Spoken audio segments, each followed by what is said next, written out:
Should I start now, Miguel? Yes. Boa noite, good evening. It's my pleasure here to mediate and introduce my colleague, my friend, Samy Alim, professor at the University of California at Los Angeles. He's gonna speak tonight about the topic of his talk, which is refusing the white gaze, language, race, and the disruption of white supremacist ideologies.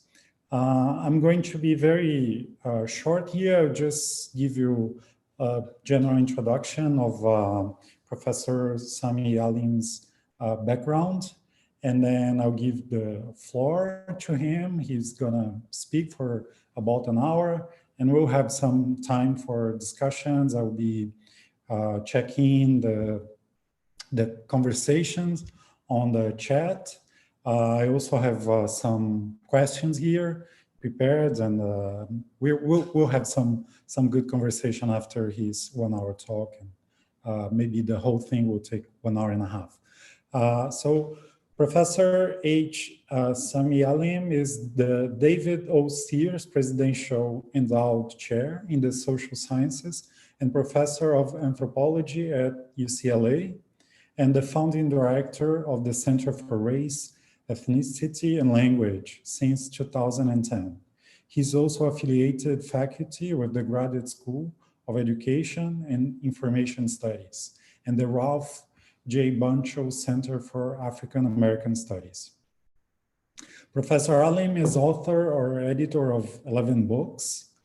In the areas of language and race, he's author of You Know My Steez, an ethnographic and sociolinguistic study of style shifting in a Black American speech community, published by Duke University Press in 2004, which integrated longitudinal ethnographic analysis with rigorous discourse analysis and quantitative variation. His thesis advisor at the University of Pennsylvania was William Labov, and at Stanford University, John Wickford advised his master's thesis, and John Balt his PhD. He's also author of Articulate, White Black, Barack Obama, Language and Race in the US, published by Oxford University Press in 2012, co-published by Geneva Smitherman, which addressed language and racial politics through an examination of former President Barack Obama's language use, and reviews how he is racialized through language in the eyes and ears of the American people. In addition to editing the book Racial Linguistics, How Language Shapes Our Ideas About Race, published by Oxford in 2016, with co-edited with John Wickford and Arnita Ball, which grew out of a 2012 symposium that he organized at Stanford University. He has just completed editing the Oxford Handbook of Language and Race, published by Oxford University this year. It's fresh, with Angela Reyes and Paul Cross-Quitty. He's also editor of the book series, The Oxford Studies in Language and Race. So please submit your manuscripts to this series, which he edits. Finally, Professor Alim has written extensively about Black language and hip-hop culture in his books, Street Conscious Rap in 1999, Wreck, The Mick Right, 2006, The Global Cipher, 2006, Talking Black Talk, 2007, with John Ball, Global Linguistic Flows, 2009, with Howard Abralin and Alistair Pennycook, Culturally Sustaining Pedagogies, in 2017 with Django Paris, and most recently, Nueva Again, Hip-Hop Art, Activism and Education in Post-Apartheid South Africa, 2019 with Adam Hawke, Quentin Williams, and Emily Jensen. So it's my pleasure to welcome Professor Samy Alim to talk to us.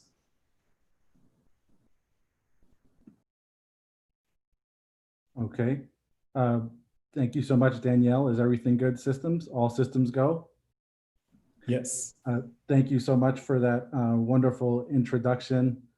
It's great to see you again. And thanks, of course, to Miguel and Abralin for the invitation. It's an incredible honor for me to be here and to be able to speak once again to everyone.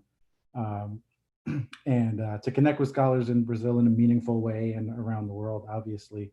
I learned so much every time during my visits to Brazil, and I'm always received with warmth and hospitality, and I'm forever grateful. The first time in Brazil was for the World Congress in Applied Linguistics in 2017, which was wonderful. And then the second time, also in Rio de Janeiro, was the Language and the Media Conference, which I can't believe was only last year. So 2019, almost 1 year ago, so much has happened in this 1 year that is really hard to believe. And that's where we first met, I think, or did we meet in the World Congress? So it's good to reconnect either way. But so both the US and Brazil are facing obviously this double pandemic of racial injustice and the nonstop coronavirus having disproportionate impacts on the most oppressed, the indigenous and the Black and the brown.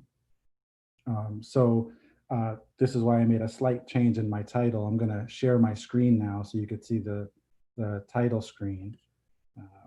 Let's see. Okay.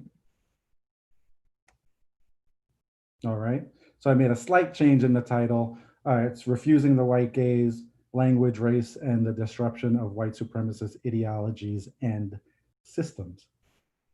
Because of course, all these ideologies produce and reproduce capitalist systems of oppression and multiple forms of colonialism, et cetera. And we're going to get more into that, but the title kept growing because there's so many things in the current moment to discuss, particularly when you're talking about refusing the white gaze. So what I want to do is just briefly introduce myself and the field of language and race, just very briefly, and then have a critical conversation with Black writer Toni Morrison about the white gaze. And I'm calling this I Am Not Your Pathology. Okay, and then we'll raise some heavy questions, get into some tenets of my work with Django Paris on culturally sustaining pedagogy, and have another critical conversation with Boots Riley, filmmaker and hip hop artist, about code switching, capitalism, and the kinds of critical questions that we should be asking. And then hopefully at least point to my work with the Black Lives Matter Freedom School as one way that we could imagine a different way of not just challenging and disrupting white supremacist ideologies, but systems, to start to rethink education in particular. So I begin this presentation with a heavy heart because of everything that is happening. I just want to say that, of course, people have heard about George Floyd and Ahmaud Arbery and, of course, Breonna Taylor, but there's also dozens, and at least 7 or 8 who have been killed or announced to have been killed by police since then.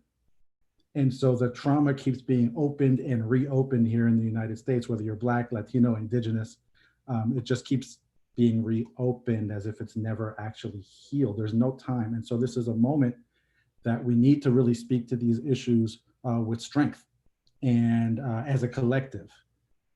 And so again, this is the kind of ethos that I'm bringing to this. And in times like these, you think about the value of your scholarly work, or if it's of any use, or if anybody is reading it. And every one of us at some point or another, particularly scholars of color, are asking themselves if our work is relevant and if it speaks to the current crises, right? Not that these are new crises, but these moments bring up the kind of self-examination again. And I will say with wholehearted gratitude to Angela Reyes and Paul Croskerty, who are my co-authors on this brand new Oxford Handbook of Language and Race. It's the one thing that's sort of been my lifeline that we've been able to work on. This is the book cover by Afro-Peruvian artist Fabiana Rodriguez. That's her artwork. She's absolutely amazing. She's out of Oakland, and she just produces revolutionary work to join the movement. And she's just a wonderful person. And so this book and working on it, again, has given me sort of strength and inspiration to kind of keep going as an academic, as an intellectual, but as someone who considers themselves involved in activism around these issues.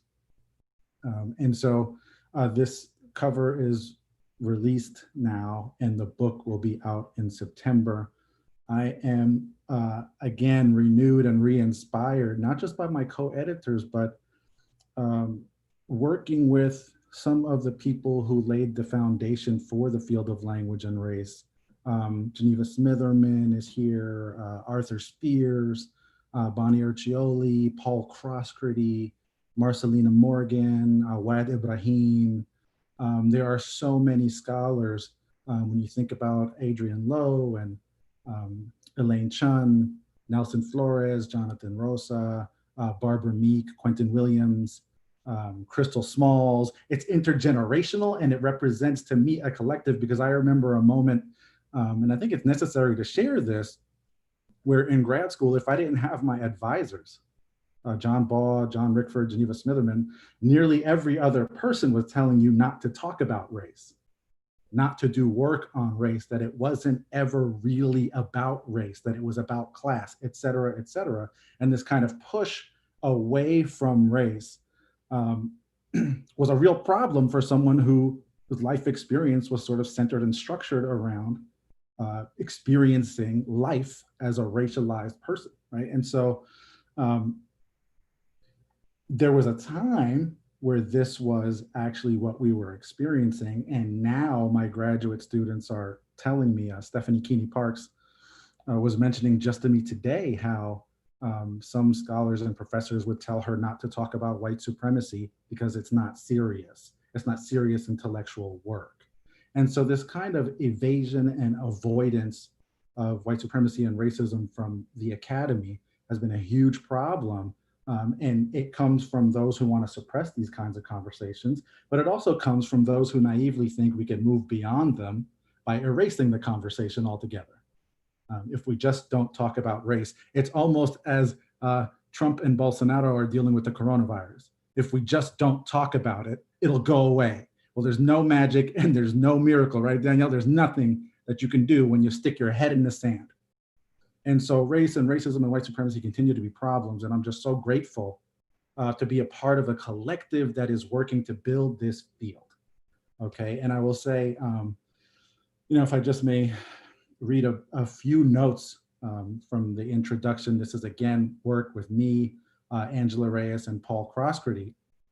Part of why we think this is important is not just from my own graduate school anecdotes, but also you have the field of language and gender and language and sexuality long been established with specific journals, regular conferences dedicated to their growth.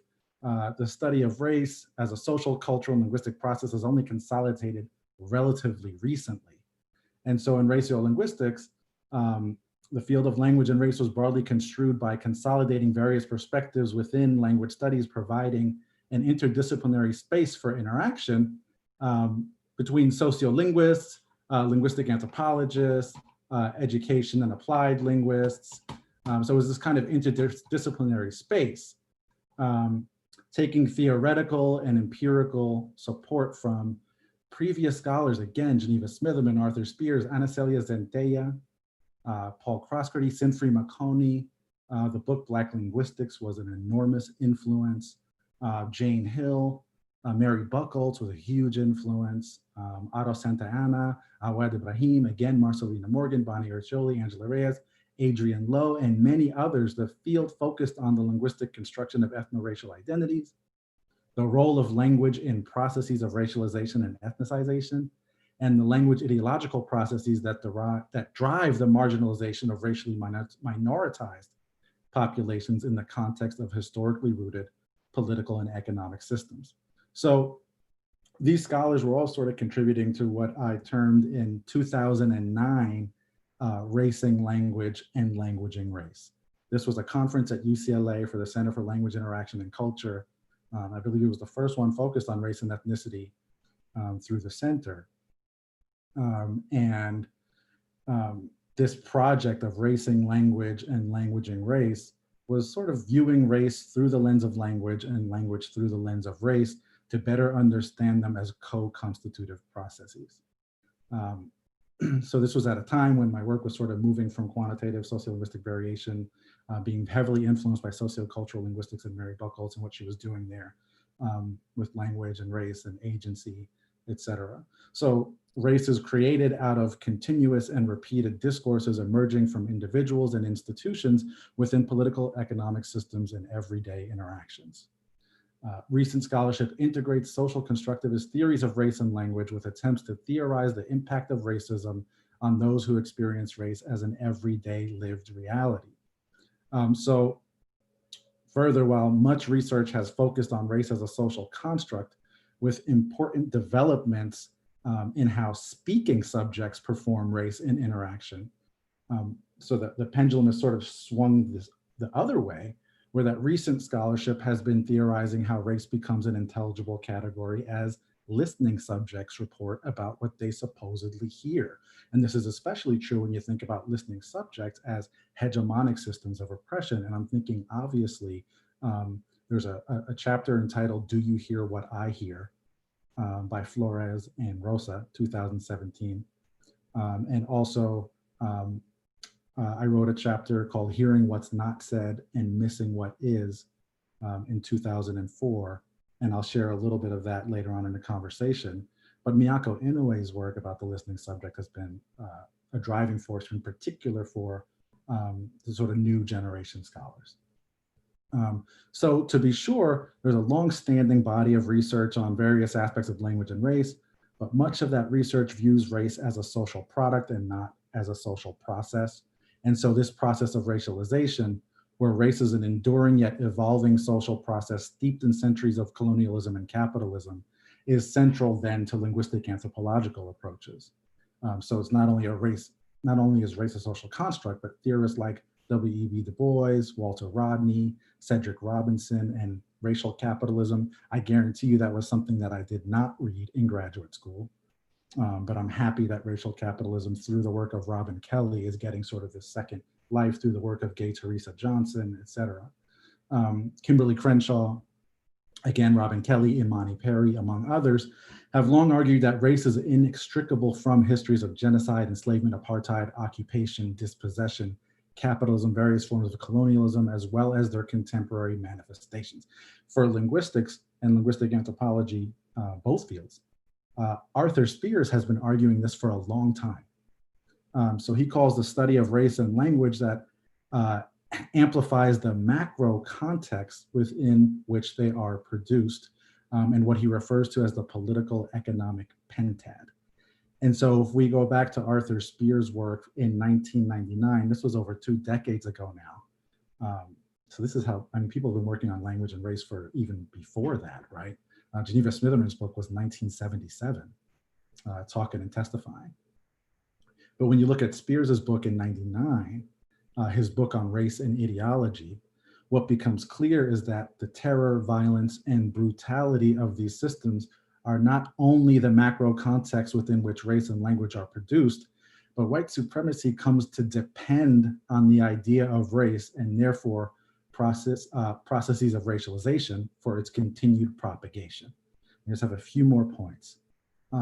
Bonnie Urcioli, building upon Omi and Wanant's seminal racial formation theory, for her, racialization processes not only measure everyone against a hegemonic norm, which is what we'll be discussing, but analysis of racialization is productively approached by examining not merely the emergence, but the active construction of that norm as whiteness in relation to economic structures and reinforced by social policies.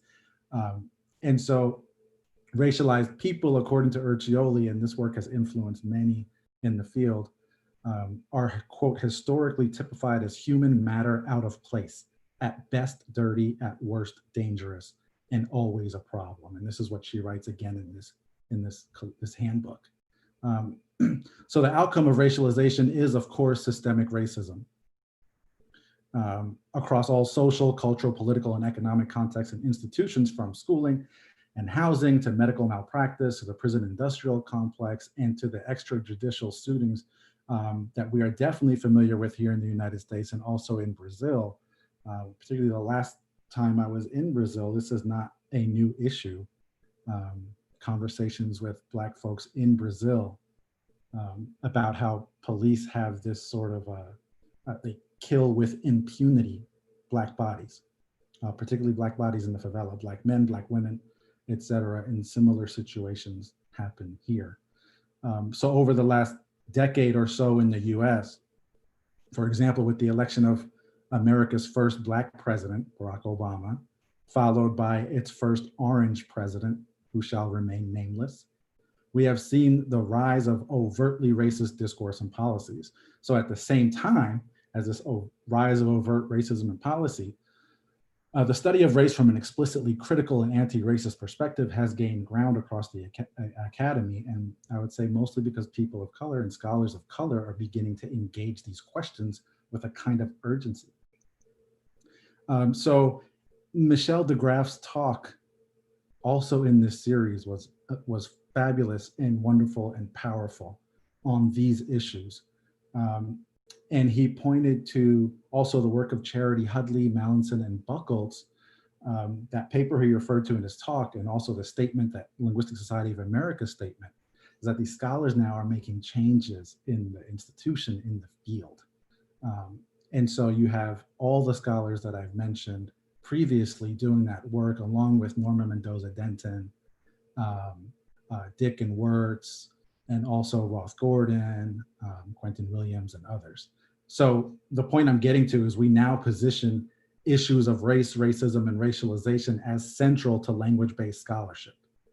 This to me feels like a moment where this is what a collective of scholars is doing.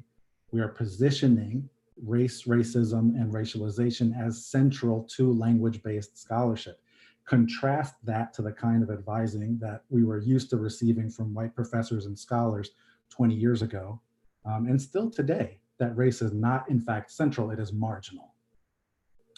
But this work is putting it back into the center. So also now language, race, racism, and racialization have emerged as central organizing principles in the rise of right-wing politics in the US and globally. And Luis Paulo was gonna present a panel on this in Hong Kong on these same issues. So I say all that to say that the field of language and race doesn't exist as merely an intellectual exercise.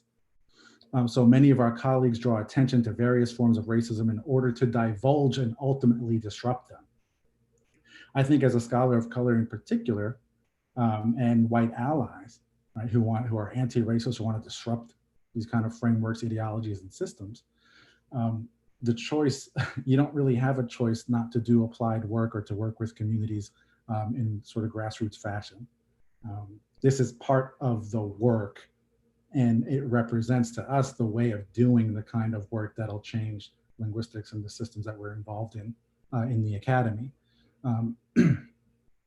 Many of the scholars in this collective have worked with racial linguistically marginalized populations on anti-racism campaigns and social justice efforts. So this is just a point to say that our theorizing should grow and be led by our interactions at the grassroots level. For me, and I'll just make a pivot here, the example for me has been working with the Black Lives Matter Freedom School.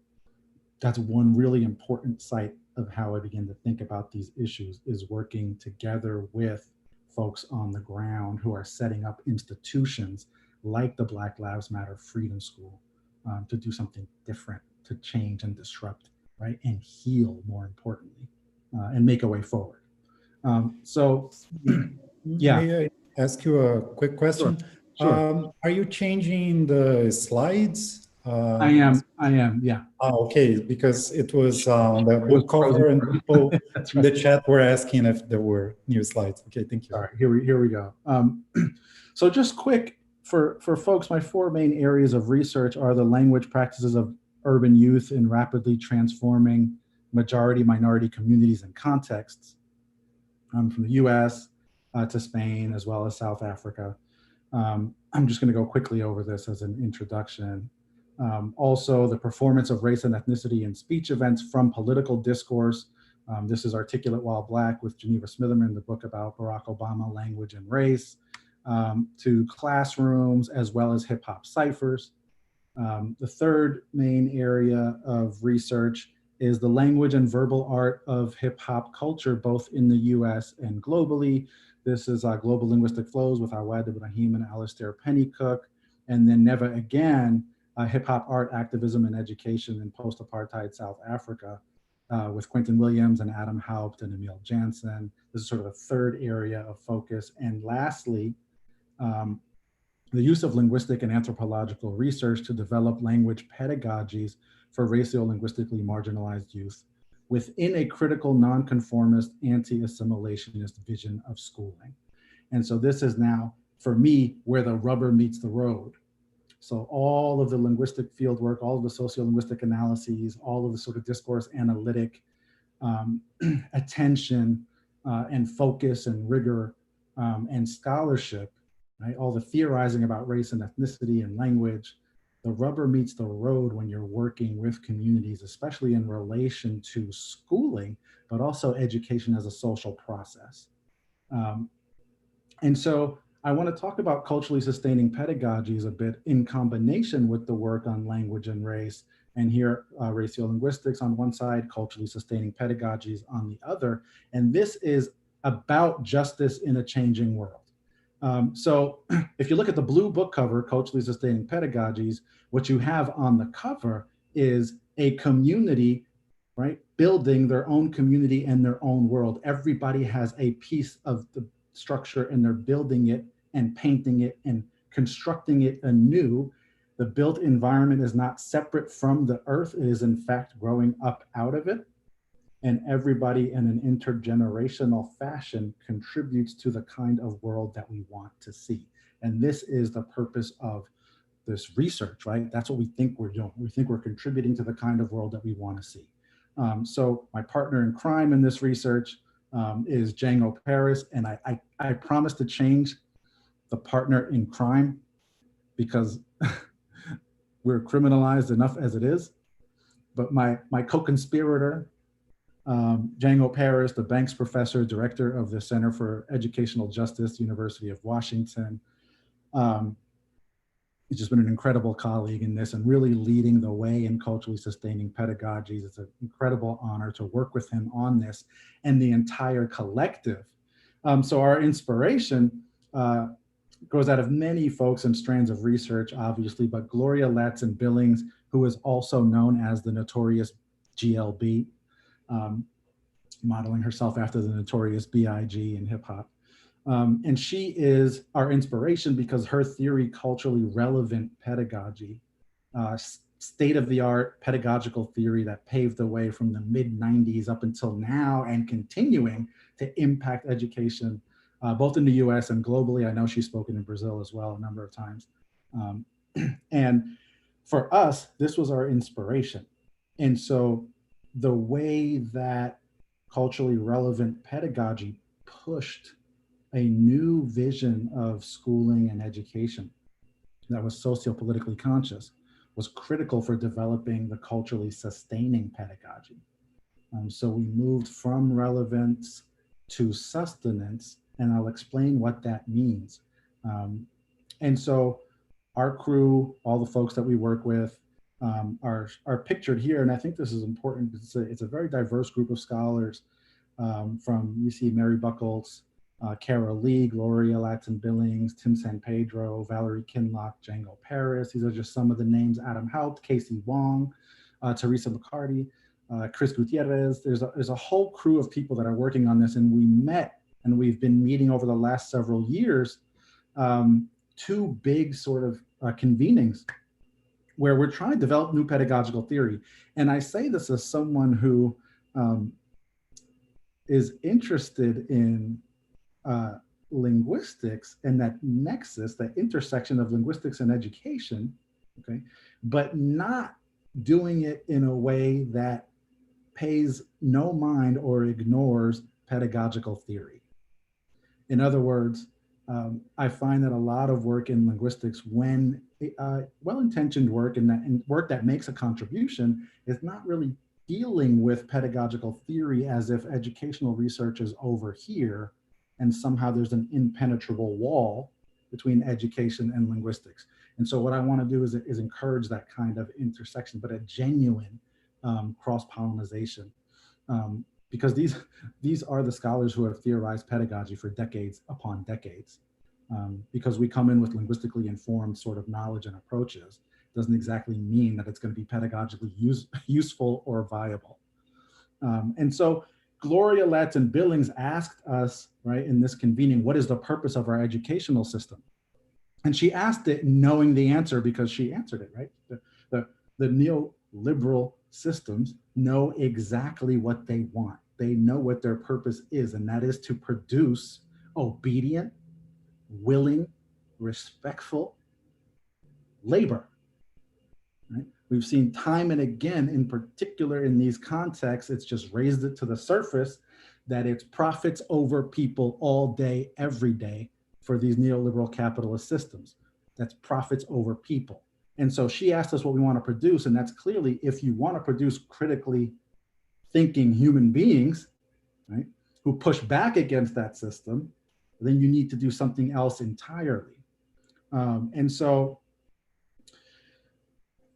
moving from this initial conversation deeper into culturally sustaining pedagogies, I want to turn to Toni Morrison, who one of the things that I frequently do in lectures is I turn to Black artists, Black writers, Black thinkers, from hip hop to literary giants all the way on down, because they provide new ways of imagining and thinking that I believe actually go beyond ways, at least of expressing in academic terms, how to create these kinds of new worlds.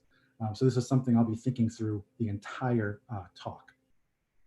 So in our work, we begin matter-of-factly with the knowledge that our languages, literacies, histories, and cultural ways of being and people, as people and communities of color, are not pathological. That is the starting point. Instead, we've developed a pedagogical agenda that does not concern itself with the seemingly panoptic white gaze. Of course, the irony is as soon as you say something like that, you're forced to explain what the white gaze is, right? So you spend time explaining and unpacking the white gaze, largely for a white audience who doesn't even understand what it is, right? And so that's an irony that I deal with in attention in this work. But I'll define culturally sustaining pedagogies in 2 slides. It's a whole project, but I'll give it to you here as a critical framework for centering and sustaining Indigenous, Black, Latinx, Asian, and Pacific Islander communities, as these memberships necessarily intersect with gender and sexuality, ability, disability, class, language, the land, and more. So first and foremost, culturally sustaining pedagogy explicitly names whiteness, that is white normativity, white racism, and ideologies of white supremacy as the problem, and thus decentering whiteness and recentering communities is our point of departure. So in the context of the US and other nation states living out the legacies and contemporary realities of genocide, enslavement, apartheid, occupation, and various forms of colonialism, culturally sustaining pedagogies recognizes that the purpose of state-sanctioned schooling has always been to forward the largely assimilationist and often violent white imperial project.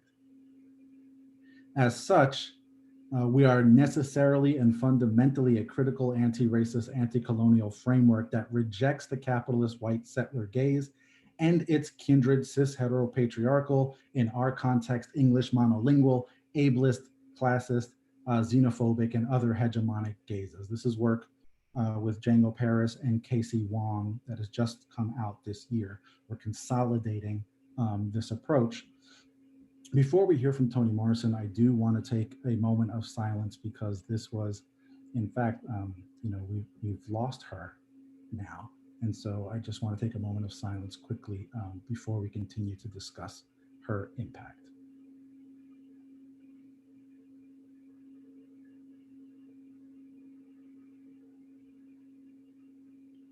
So as you look at the slide, you see the murals and the sort of attention paid to her as an enormously impactful figure, is particularly in Black communities. And I have her here because she wanted to remind us that all art is dangerous. This is her also as a writer. And again, I take this from Toni Morrison all the way to Boots Riley. I want to remind you of the history of artists who have been murdered, slaughtered, imprisoned, chopped up, refused entrance. The history of art has always been bloody because dictators and people in office and people who want to control and deceive know exactly the people who will disturb their plans. Okay, and that's Toni Morrison. Now, the white gaze, okay, and if you'll forgive me, I need a sip of my iced coffee. Sip of my iced coffee as I talk about the white gaze. Yeah, go ahead, Daniel. So this idea of the white gaze, there's no better way to explain this than to have you hear Toni Morrison herself refusing, returning, and rejecting the white gaze. For linguists to think about your own participation, particularly white linguists, right? Think about your own participation and your own position. This is not just in relation to education or how we teach or in terms of pedagogy, though those are really critical questions, but for this audience as well, to think about what she's saying in relation to linguistics in the academy as a field, as a discipline, as an institution, and how linguistics, right, is implicated in this conversation. And so to think about that, I'm gonna press play here to see if you can hear it, and then we'll go from there. Idea of writing about race or the absence of race. Bill Moyers, I think, once asked you the question, can you imagine writing a novel that's not centered about race? And you said, absolutely. Yes. So I'll pause for a second. This is Charlie Rose interviewing Toni Morrison about asking her essentially, will she ever not write about race or not write about Black people, etc. And this is her answer. Oops, I apologize. Let me go back there. Idea of writing about race or the absence of race. Bill Moyers, I think, once asked you the question, can you imagine writing a novel that's not centered about race? And you said, absolutely. Yes. Will you? That's what he asked. I think, see, I answered the question he didn't pose. You know, Tolstoy writes about race. Yeah. All the time. So does Zola, so does James Joyce. Now, if anybody can go up to an imaginary James Joyce and say, you write about race all the time. It's central in your novels. When are you going to write about what? Because you see, the person who asks that question doesn't understand that he or she is also raced.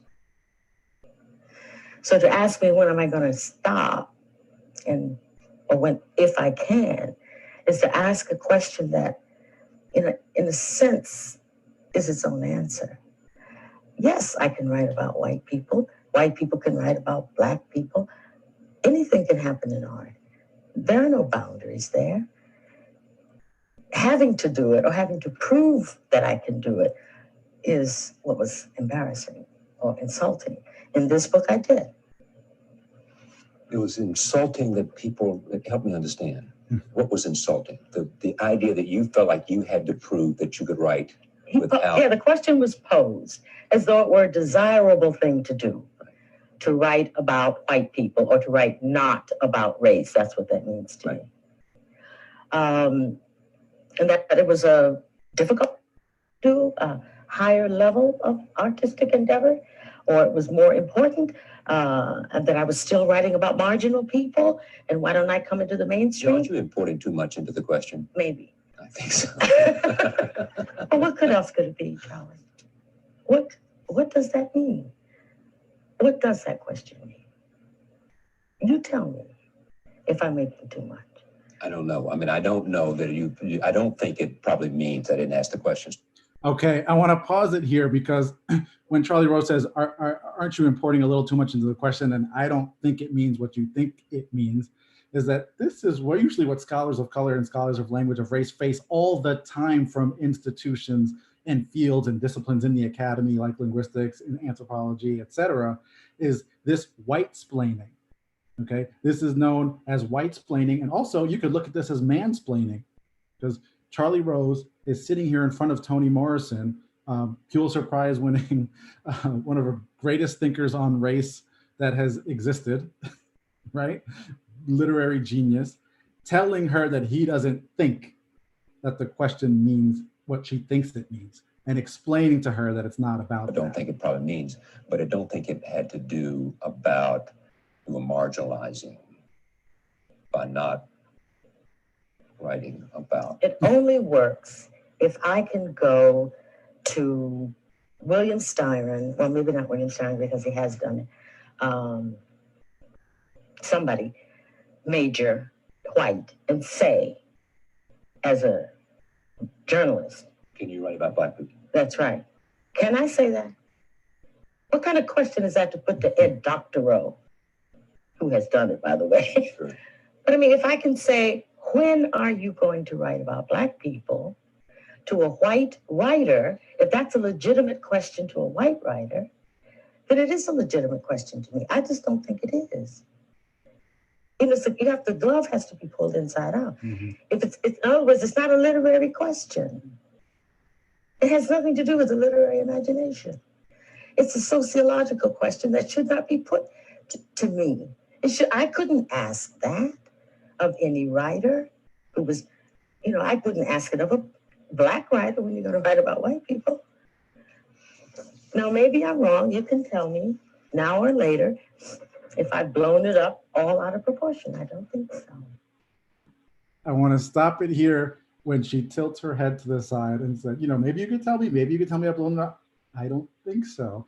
And what's beautiful about that is the subtle sort of, this is what you call being read. And so Charlie Rose is being read. Toni Morrison is reading him right in front of him and signaling and communicating, as we've seen in the work of Marcelina Morgan and Lenita Jacobs on Black women's language, Sanja Lanehart, Elaine Richardson, and others, this kind of subtle form of communication that I am signifying and reading this person out right in front of me when I say, I don't think so, right? Maybe I've blown it all out of proportion.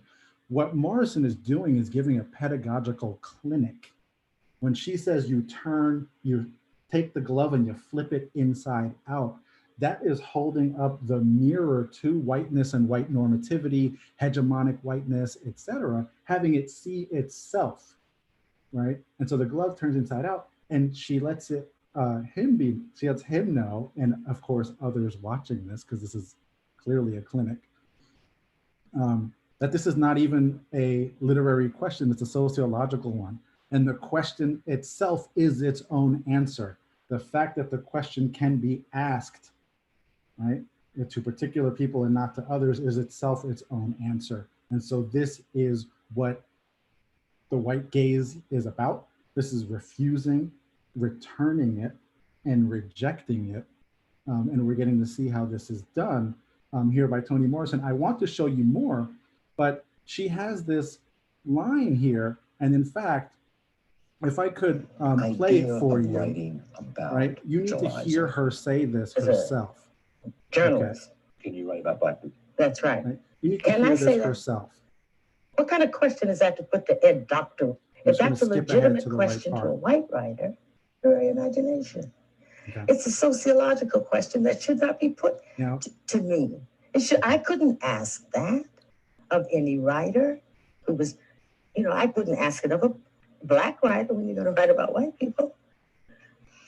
Now, maybe I'm wrong. You can tell me now or later if I've blown it up all out of proportion. I don't think so. I just don't know what the question means, except what I think it means. You think it may just be a little question, a little curious, small incidental question. Maybe I'm responding because I have had reviews in the past that have accused me of not writing about white people. I remember a review of Sula in which the reviewer said, this is all well and good, but one day she, meaning me, will have to face up to the real responsibilities and get mature and write about the real confrontation for Black people, which is white people. As though our lives have no meaning and no depth without the white gaze. I needed people to hear that. As though our lives have no meaning and no depth without the white gaze. When she says this is not a literary question, it's a sociological one, it's also much deeper than that, isn't it? In this era where we're talking about Black lives incessantly, what does the white gaze do, right? It creates a context within which Black lives only have meaning when seen through and interpreted by the white gaze, of course. And if we're linguists, when we think about the white gaze, right, there's also hearing and every kind of sensual perception, right? As though our lives have no meaning and no depth without the white gaze. And I have spent my entire life trying to make sure that the white gaze was not the dominant one in any of my books. So she goes on right here to say that she was empowered basically by reading African writers and African literature like Chinua Achebe and others, where she saw a world where writers could assume the centrality of Blackness or the centrality of their race, and they didn't have to explain anything to white people, she says, right? They didn't have to explain anything to white people. Those questions were incomprehensible to them. So she finds herself in a context where the white gaze views writing about whiteness or white people or not writing about race as a desirable thing to do, right? As if it were desirable. And I think this is missed by a lot of white scholars and those particularly hegemonic white populations. The sort of imposition to produce work in a certain way or to model your work after whiteness and white ways of being and doing and thinking is actually not desirable to a lot of people. And so she, at the end there, you could see in the slide, right? She was in a position now where she didn't have to be consumed by or even concerned by the white gaze. And that was liberation for her, right? So here, I guess what the only thing to point to here is that she discusses her sovereignty and her authority as a racialized person. And she had to strike that sort of authority immediately. What's important is that in previous work, she could hear, right, the narrator over my shoulder talking to somebody else, talking to somebody white.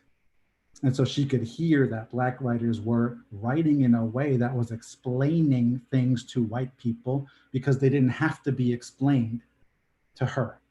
And so she was reading this white gaze as a constant sort of presence here on your shoulder, right? And we can have this funny image of Morrison and just going poof, just poof, and there goes Charlie Rose, poof, and there goes the white gaze, right? Immediately removed, this kind of problem, right?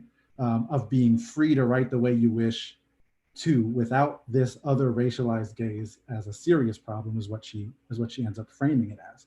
And so as we think about linguistics and education, and I want to carry Morrison with us, what would our pedagogies look like if this gaze weren't the dominant one?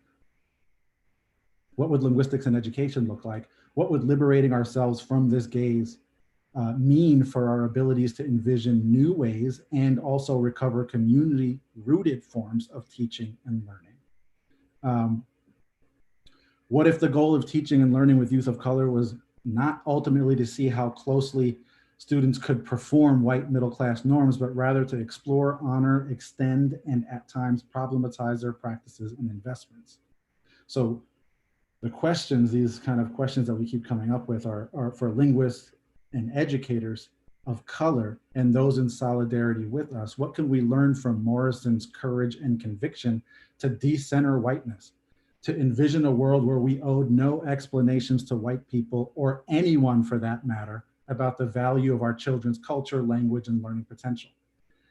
Lastly, how can we move beyond these forced explanations of our worth, i.e. testing regimes, achievement expectations based on normative notions of culture, language, and narrow white-gazed capitalist ideas of academic success more generally? So if, as Gloria Latson-Billing says, we want to create critically thinking human beings, how can we conceive of culture in the classroom as a form of revitalization, resistance, and revolution? How can we teach and learn with young people to critically examine, challenge, and transform unjust relations of power within and beyond our communities? How can our pedagogies reflect the ways of being and knowing required to build, and in some cases return to, the kind of socially just world we want to see for our children? These are the kinds of questions that me and Django Paris and Casey Wong write about and that motivate this work. So in rejecting the white gaze, right, for too long, scholarship on access and equity has centered implicitly or explicitly on this white gaze centered question. How can we get these working class kids of color to speak like, write like, look like, be like, act like, talk like, breathe like middle class white ones, rather than critiquing the white gaze itself that sees, hears, and frames students of color in every which way as marginal or deficient? Okay. I want to provide just as one example, particularly in response to the language gap research. There was a Journal of Linguistic Anthropology special issue, which we wrote an article, basically in Morrisonian fashion, flipping the question, whose language gap? And I want to play you this video. The idea of the language gap, I'm sure people are familiar with. The reason people of color and Black kids fail in school is because they don't hear enough words during the day or enough language from their parents or whatever, their caregivers. And this word gap or this language gap is the reason why you have differential outcomes in education. And I can hardly stop myself from laughing because that's been critiqued so thoroughly. But it's also like as if systemic racism and everything we've been talking about is not the problem. It's the culture of the oppressed and the marginalized, right? That's exactly what we're trying to flip. So I want to play this for you, not only because it's the cutest baby girl video, but also because it's a mother and a daughter, and this child is 1 year old. And we're thinking about the language gap and these ideas of Black linguistic deficiency, et cetera. And this is a 1 year old interacting with her mother in something they're calling hashtag salon talk. You could see it like the beauty salon. It has a hashtag on the video. I'm just gonna play this for you. And you're all analysts, so we're gonna be thinking about the kinds of language that's happening here, the linguistic behavior, the interaction, et cetera. Let's just see if I could press play here. Hey girl, and then I told him, is you crazy? Girl, he tripping, right? Crazy. And can you believe he tried to ask me to get up first to get your breakfast? Girl, he crazy. And girl, guess what? I found some SeaWorld tickets for free for military, girl. We're gonna have to go. Yeah, we're gonna have to go. Yeah, girl, they got water, they got animals. Girl, yes. I'm excited, girl. Yes, he did, girl. Yes, there you go. Oh, you look happy. Then what happened? Girl, I fell out. Couldn't believe it. Girl, what? Girl, I'm trying to tell you. I'm trying to say. Ain't he crazy? You're crazy. Girl. Girl. Cousin. Huh? Girl, Girl. can you believe it? No. Me either, girl. That is tripping. Girl, tell me about it. That is tripping. Huh? That is tripping. He tripping, girl. It's tripping. So this is a great video for a number of reasons. First and foremost, the mother-daughter interaction is precious. But secondly, in terms of linguistic reasons, oh my goodness. So it turns out that different audiences hear this video in radically different ways. So many audiences who are not familiar with Black modes of interaction or Black discursive modes or genres would see repetition as kind of the main structure and focus of the narrative. As a fact is, when you ask what is happening in this conversation, oh, the baby is just repeating the mother.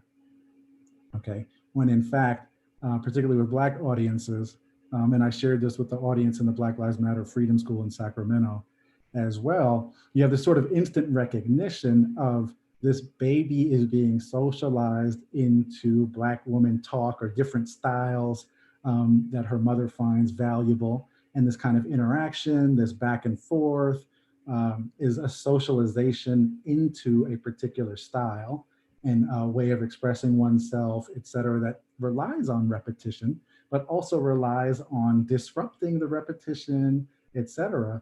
And you really get to see this when the mother asks, "Can you believe that, girl?" And the baby turns to the camera and says, "No." And that usually generates a lot of laughter because the baby has not only learned and been socialized into this kind of interactive routine, this call and response, this repetition, the give and take, within this context of the salon, but also has learned it well enough to disrupt it and to laugh along with her mother. So when she says, "Can you believe that, girl?" It's not an actual question of "Can you believe it?" but the baby answers the question as if it is a literal one and says no, and they both start cracking up. And so this is what's going on in just this one little snippet, okay? And so the idea of a language gap and a word gap, et cetera, and we just take that and flip it on its head and say, whose language gap is it that if you were to sort of look inside this home and you might find a few words being repeated over and over again, but yet the linguistic sort of behavior, the communicative behavior, the discursive genre, everything else would be missed completely, right? And so the video ends, and on the bottom you see the transcript and it says, "He tripping." Okay, not "he is tripping," not "he's tripping." This is the famous copula in studies of Black language or African-American vernacular English or African-American language. The copula has been studied ad nauseum. But I say two things: that kind of interaction, that give and take, the back and forth, the repetition, the call and response, the going with the flow of what is being said, right, is exactly the kind of language that a lot of young Black girls are silenced in schools because of. That is not seen as acceptable. And Black girls are framed as loud and disruptive and not knowing how to stay silent in class, et cetera. It's not because they don't know how to switch in and out of that, right? It's because these ways are not considered disruptive, right? And so this is part of how community is built, right? And so you have that, right, this kind of ways of using language, but also the specific sort of syntax, right? If we look at Black language as a linguistic system with the analysis of the copula, the video stops here. It's sort of a perfect sort of segue to say, this also is the kind of language that is policed in schooling. Not just the interaction, but also the linguistic system itself is policed and marked with a red marker. So on multiple levels of language, where in fact we could see brilliance and innovation and learning and style, okay, something that is almost unremarkable, right? Because it's expected, right? when you don't have a lens of Black inferiority and deficiency. It's expected behavior. Okay, and so when you think about the copula, I just want to show you an analysis, and I've been revisiting some of this data from the book, You Know My Steez. And as the field of language and race grows, and as we continue to theorize race, I'm sort of pushed backwards, right, into thinking about the kinds of sense I could have made of data or what I would do differently now. But I want to take this moment to think about the copula. This is a sociolinguistic quantitative variation of copula absence, as it was called at the time. And you get to see, there's so many things on here that I won't be able to talk about at all, but what's important is you have the linguistic constraints and the social constraints on the variable. So at the top there, you have all the linguistic constraints, the following grammatical environment, the subject type, person number, preceding phonological environment, etc. And in the gray, the shaded gray, you have the interlocutor's race, gender, and familiarity with hip hop culture. This grows out of a study with 17-year-old Black youth. This is the data, the aggregate data of 4 speakers speaking to 8 different interlocutors. So you have 32 conversations being analyzed here for the copula. When is it present? When is it contracted? And when is it absent? Okay, and you get to see this pattern that we've come to expect in terms of the linguistic constraints. So you get to see this pattern that I have in red here for Caribbean Creoles, the work of John Rickford and many others, Don Winford, also John Baugh, and others have shown that while the pattern is not exactly the same, the patterning of the copula in terms of the syntactic environment, right, the sort of following grammatical environment, preceding phonological environment, all these things you see here, is consistent with the kinds of things that you might see in Caribbean Creoles, right? And so why that was important to me at this time of doing this work was thinking about, okay, you have this interaction with this one baby girl and her mother. This is the interaction and the system, the linguistic system that is policed in a schooling context. Will educators and linguists and anyone else who is looking at this data ever for 1 second think, why does this linguistic system exist? Right? And that would force you to ask, why are there Black people here in the first place? Why are there Black people in the United States in the first place? How could it be that this linguistic system exists? And then you start to understand that you have people who were stolen and brought to the United States. These are Africans who were enslaved. So you start thinking about the copula that gets you to ask questions about enslavement. And so you have the linguistic system. Embedded within the linguistic system are centuries of enslavement. The nexus of capitalism and colonialism come together, and you get to read it as you see it in the minutia of language. It's embedded within it, right? And so here you have systems of education and language and policy responding to this language and speakers of this language as incorrect, erroneous, deficient, inferior, incapable, as opposed to resilient, creative, innovative, constructing a creolized system in the context of the socio-political and socio-historical white supremacist terror of the slave trade. That's what you're dealing with. And then you end up in institutions, the institution of schooling in particular, being policed yet again because you speak the variety that you created out of being enslaved. And so the irony, this is what Toni Morrison calls the cruel fallout of racism. Okay, this is the cruel fallout of racism. You are viewed not as someone who speaks this language variety, right, that has this history, but you're viewed as not quite where you need to be in relation to white people and white speakers. And so the work of Geneva Smitherman was important in really focusing on that. And I say that was since the 70s. And yet we don't have these conversations. In very direct ways, these conversations need to be had. And so what I found with the style shifting that was going on with youth was that race and gender and familiarity with hip hop culture was there. All these factors were significant in how youth shifted their speech styles. Okay, so you get to see these are some ancient graphs, but here you have Bilal, who was one speaker, speaking across 8 different interlocutors on the x-axis, who vary by race, gender, and hip hop cultural knowledge. Okay, so you have, for example, a white female non-hip hopper is the first point there on 0. You have an additional point on the x-axis there where he's speaking with his peers, and you get to see the difference between the language with his peers and the language with a white female non-hip hopper, which might be his teacher. Okay, is that there's a huge sort of difference in range of style shifting, and race and gender and hip hop cultural knowledge all play. And this is just to say that students absolutely style shift, even if those style shifting patterns are unrecognized by the institution or by the teacher. And so teachers consistently have this ideologies of lack and deficiency, and students had ideologies of ability and creativity. And I will tell you where this really comes to play here, these conflicting language ideologies. So at the time, I was interested in Paul Crossgrady's work on language ideologies and learning as much as I could from Bambi Shefflin and others, Judy Irvine. There's all these volumes on regimes of language, and language ideologies were really crucial. And I got to see conflicting language ideologies. That's supposed to be a conflict, all that fuzz.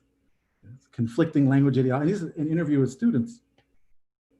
And this is Latasha, who is speaking. These are 7th and 8th grade students, and I'm conducting a brief interview. She says, yeah, like the way I talk to my teacher ain't the same way I talk with the 3L clique. And the 3L clique is their little group. 3L clique, what's that? All of our names begin with L, so we named our clique after that, the 3L clique. It's me, Latoya, and Lamar. And how is the way you all talk different from the way you talk to the teacher? Well, it's like, you know that rapper Nelly? Yeah. How he say everything like like for here, he'll be like her. And I said, yeah, laughing, I ain't from round her. She laughs and said, that's how we try to talk. And I say, why though? Because we like it. And they almost implied in that, because we like it, dummy. And so what I found in there was that in this brief little excerpt was consistently students were framed as deficient and unable to either code switch or style shift. Teachers, in fact, would say they cannot code switch, they cannot style shift, et cetera, et cetera. But what you would find is that students were not only able to style shift, but they were pushing the boundaries of the English language and playing with it and pushing the envelope and picking up features that were stigmatized by sort of dominant society, right, and their teachers, and playing with them and emphasizing them, right? So this is a feature that's not even from their region of the United States that they're picking up, because you know, the recent research in African American language shows that there's a lot of regional variation. And so youth are picking up different varieties and different features and accentuating them and playing with the language in ways that are invisible or invisibilized, or I should say inaudible. So I ask at the bottom, what do you hear in that dialogue? And I hear students who are in fact refusing the white gaze. Okay? They are less interested in mastering quote unquote standard English or even standard ways of speaking academic language, which schools like to talk about academic language. The students will tell you to your face that they just want us to talk like them. There's more than one way to be a scholar, right? It's not always being a white scholar. And this is what they will say, right? So this kind of language play, which you see a lot in hip hop culture, but also in other verbal activities, is refusing the white gaze. So this study, in terms of just building on it a little bit more, was in Intercultural Discourse and Communication by Scot, Keisling, and Christina Paulson.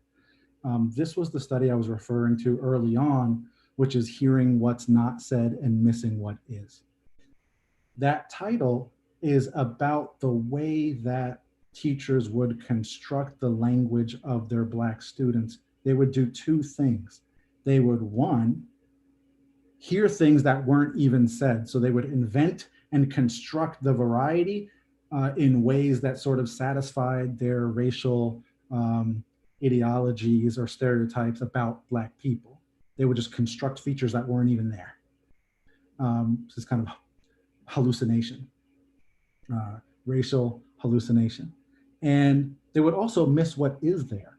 So it was important for me to do the empirical work, to do the field work, to figure out what does Black language actually look like in these contexts if I'm to capture how teacher ideologies interact with, right, the language of their students, or how they frame the language of their students.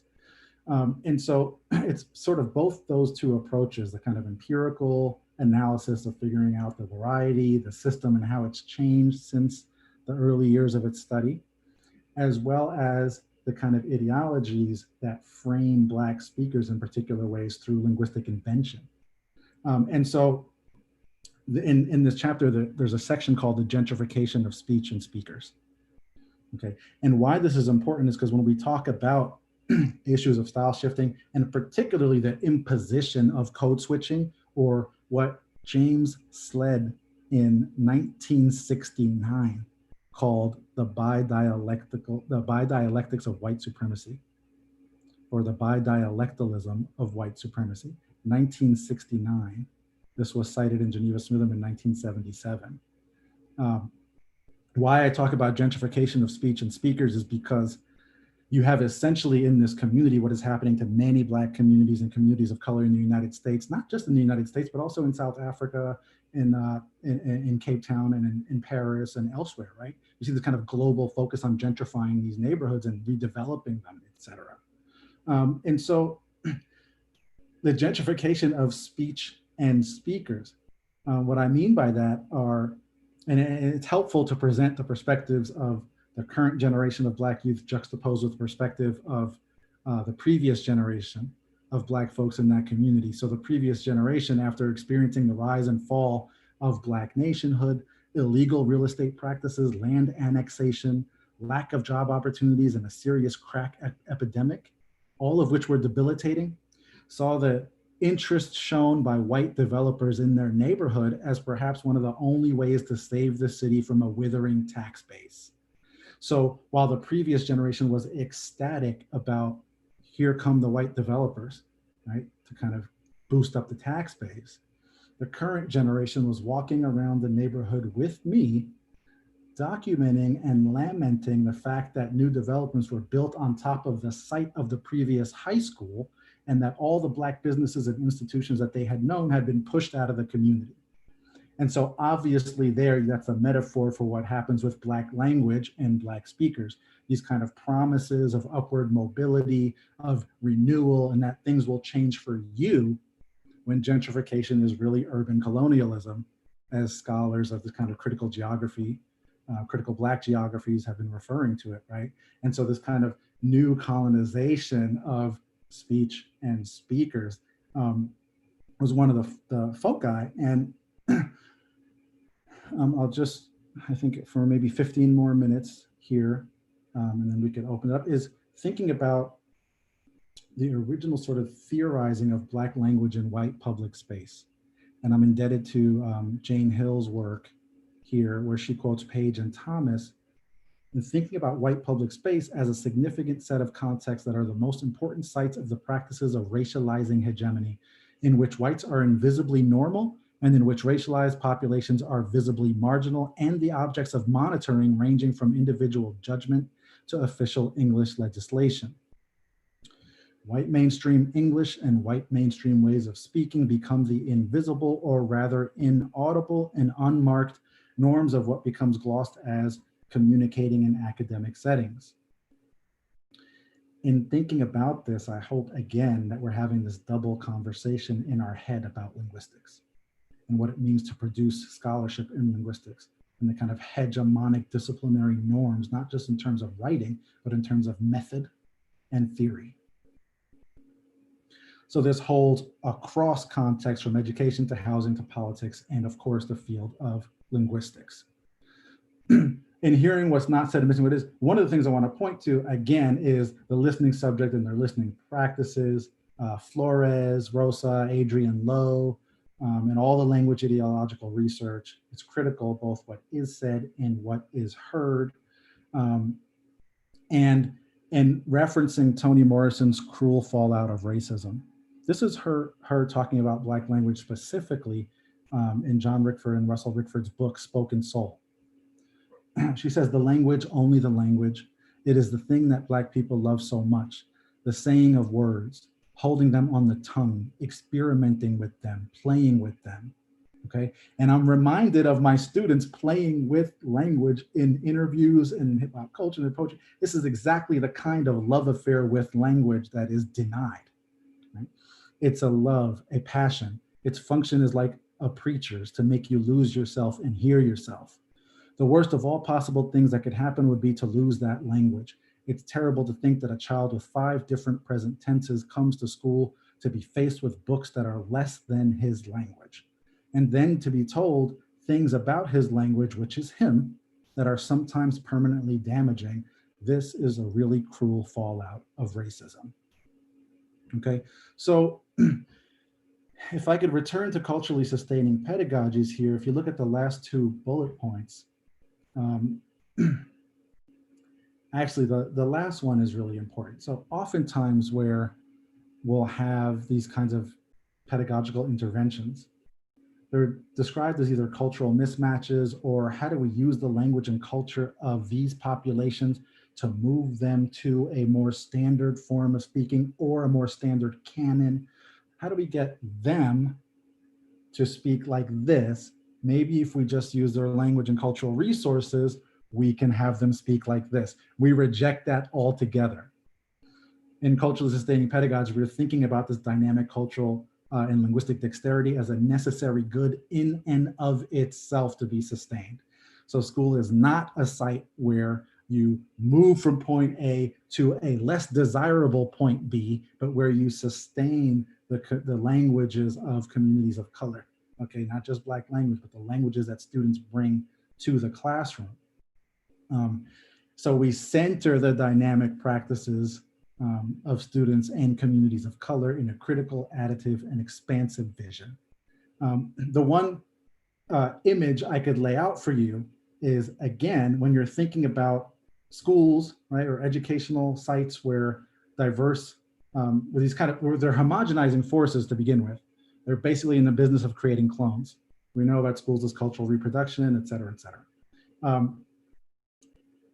So CSP asked us to reimagine schools and linguistics as sites where diverse heterogeneous practices are not only valued, but sustained.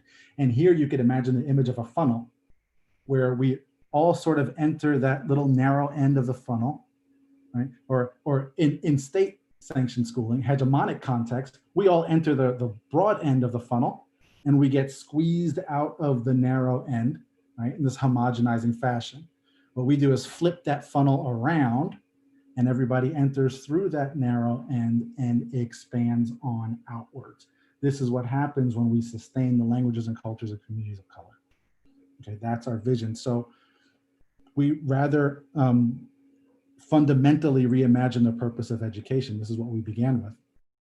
We demand a critical emancipatory vision of schooling that reframes the object of critique from our children to the oppressive systems squarely.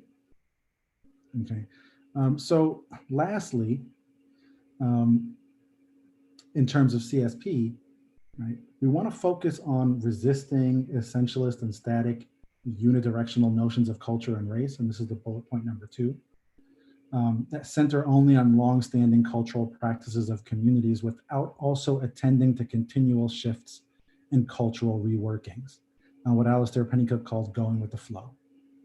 And the third point there is, and we can discuss this later, is that we must be willing to offer loving critiques at times, to seriously contend with the sometimes problematic aspects of our communities, right, or ideologies found within them. And you could think of the Black feminist movement here, or queer theory offering necessary sort of correctives to the project of justice, even as we celebrate our progressive social justice oriented movements and approaches. So We call for sustaining and revitalizing that which has over the centuries sustained us as communities of color struggling to, quote, make it, to resist, revitalize, and reimagine under enduring colonial conditions that constantly work to diminish our intellectual capacities, cultures, and I would say, yes, our very lives. I want to end quickly. We know the discourse and the literature on English and standard English as an imperial colonial project, but I want to point to this work by Alice Ashton Filmer, 2007, when she was looking, this is way back in terms of like everything has to be really recent, but this is work from 2007 that was conducted in the early 2000s about acoustic identity and belonging, bilingual belonging and whiteness, where throughout these contexts, she saw the conflation of the use of standard English with whiteness and Western imperialism. And she makes this call of talking about this brand of linguistic ethnocentrism, a major legacy of Euro-American colonialism, is unethical and must be challenged on the grounds of human and civil rights. I will not play with this video for you because many of you are familiar with John Ball's work on linguistic profiling, but this is a National Fair Housing Alliance advertisement. So we move from this kind of broad to housing and then to education. This here explains linguistic profiling really well. If you could just take a second to look at this cartoon, you have two callers calling the same landlord. And this is the kind of stuff that John Ball did in his studies of linguistic profiling, okay? The landlord's looking to a Black speaker or a speaker of color. I'm sorry, the place is not available anymore, okay? And here you have the white speaker calling. And yes, of course, when will you be able to come have a look? All of a sudden, the apartment is available, right? And so this extends into housing, as we mentioned. And this is not, by the way, from the US. This is a cartoon from the City paper in Cape Town, South Africa. The journalists themselves did this investigation and came up with something called rental racism, which is perfectly aligned with John Ball's work on linguistic profiling. I want to end here to think about what schools are doing now in terms of the imposition of code switching as sort of necessary for survival, et cetera. And we had this conversation with Boots Riley that I want to end on, because Boots Riley's film, Sorry to Bother You, I had a chance to talk about this in the Language and the Media Conference in 2019, but I didn't get a chance to talk about this aspect of it. The film uses the white voice as a main device in the film. It's a linguistic device, it's a cinematic device. It is not a white speaker, it is this kind of overdubbed magical power, so you hear a white voice that's constructed. And it's used throughout the film to talk about the links between language, race, capitalism, and colonialism, all at the same time in beautifully nuanced ways throughout the film. I would say in my conversation with Boots Riley, I told him that he managed to do in 2 hours what so many scholars of linguistics have failed to do in decades. He explained these linkages very clearly. And so in conversation with my students, I have a culture and communication class, which has 300 students, and Boots Riley came in and lectured. And one of the students at the end of the lecture asked him in front of everyone, so we all have to perform. Would you say that it's necessary for Black people to code switch in the United States? And he immediately reframed the question and said, I'm paraphrasing now, but I would not ask that question at all. No, I don't think it's necessary. What I think is necessary is for us to disrupt and disturb and do away with the system of capitalism that creates these kinds of situations and circumstances, right?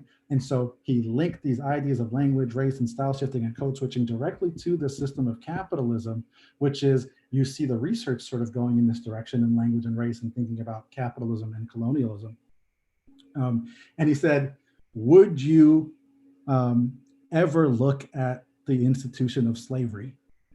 And you had a scholar or a researcher who was asking the question, wow, what can we do to help slaves or enslaved Africans survive this cruel institution of slavery. And that's what they were writing their book about. And he said, you know what? That person, we would tell them, you shouldn't even be writing a book. You shouldn't be writing, period.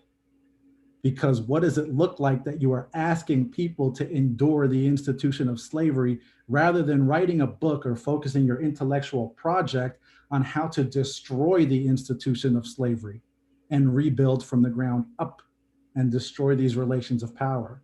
And so this is where we get into the kind of discourse April Baker Bell, Nelson Flores, and Jonathan Rosa, right, are key in this, because code switching, April Baker Bell says in her book, will not save you. Eric Gardner, George Floyd, they both said, I cannot breathe. I can't breathe, which is so-called standard. And so they paint this picture, April does, of the language will not save you, right? It's about race and capitalism and this process of racial capitalism in particular coming together in these ways. And so that will open up a kind of new way of doing, I believe, language and education that would offer us new ways forward rather than reproducing and reliving the white gaze. We can, like Toni Morrison, refuse and reject it altogether. So I think I want to end there. Okay, thank you, Samy. Very, very inspiring talk. So while I was following your talk, I was also following the chat, and there's like tons of questions. A lot of people That's great. Were complimenting your talk. So I'll start with the compliments, and then I'll move to some questions. There really a lot, so I'm trying to put them in categories just so we don't take forever here. That's great. So just to, mention some comments. Michel de Graaf was there. He said, beautiful presentations, such a deep and hopeful link between Toni Morrison's anti-hegemonic philosophy and the socialization of the 1-year-old Black baby's delight in Black language.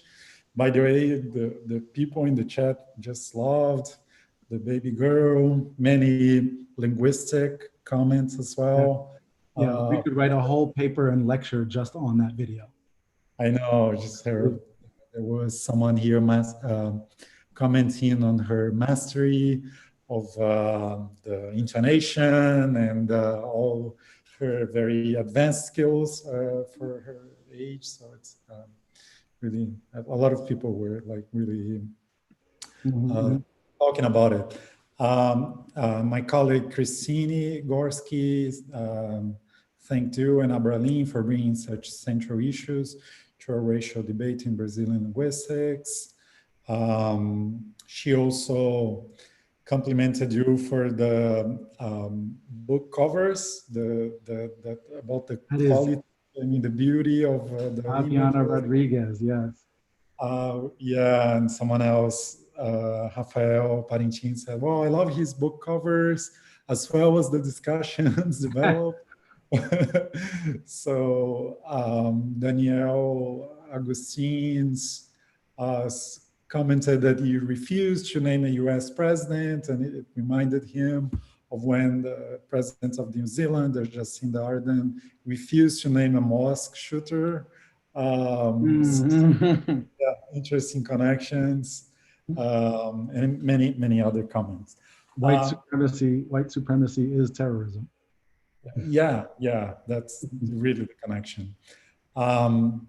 So there are many questions from pathologization to pedagogical methods to your theorization. So I divided them in a few blocks. So the first one is a lot of people were interested in this question of pathology. And so I'll kind of summarize them by saying something. You started your talk bringing this notion of trauma that is repeated and reopened, you know, the violence against Black people in the US that is being repeated, and this like utterances that repeat themselves, like I can't breathe, that fight others. And it's interesting how people were talking about, you know, this issue of like trauma and pathology in many different ways. And I was, so like Gabriel Nascimento was talking about Afro-Brazilian scholar Alberto Guerreiro Ramos, who calls racism white pathology. Some people were bringing, you know, those deficits or gap theories that kind of, you know, framed Black people as, especially kids, as pathologized, as, you know, deprived of language, etc. Some people were glossing your, you know, pedagogic clinic, you know, the way refused that, and also the issue of, you know, of the gaze. It kind of, you know, reminds me of this issue of this gaze that kind of like frames you and makes you into a pathological being almost. That's right.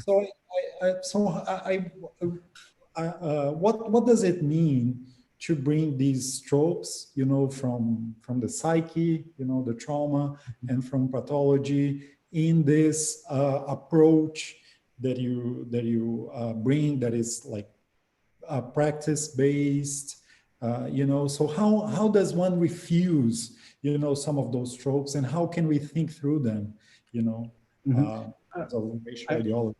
I think that's really great. All the comments. Let me see. Can you hear me as well? Yes, I can hear you. Yeah. Okay.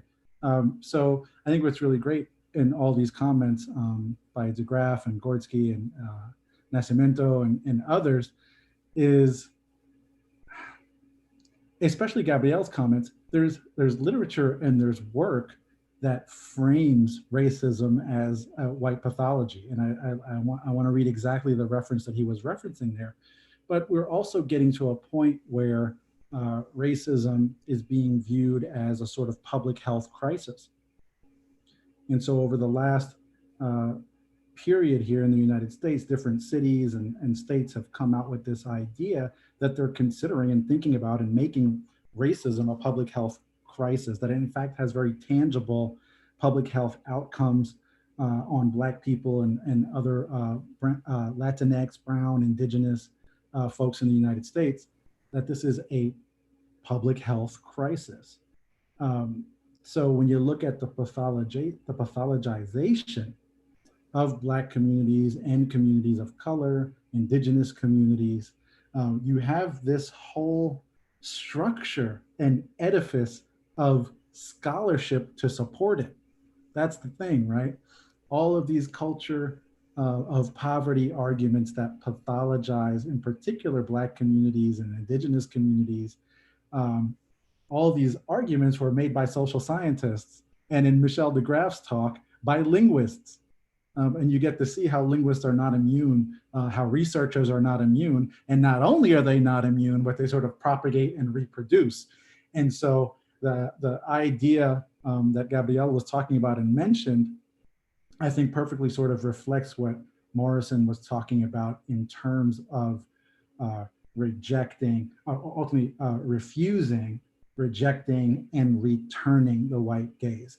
I think that is beginning to happen in linguistics. I think people are finally sort of gathering energy and critical mass around this kind of rejection and refusal, and now the return. And so what you have, I think, brilliantly on the LSA, the Linguistic Society of America Statement of Race, all the work that Charity Hudley and Mallison and Buckles have done and continue to do is to sort of address these situations as not just, as I said, sort of these ideological orientations, right? But these are systems. And so for scholars of color, most white colleagues don't even imagine that their colleagues of color are experiencing these situations in radically different ways than they are. And so research then must be framed differently, must be written about differently, must be engaged differently, because it stems from a very particular place and a particular experience.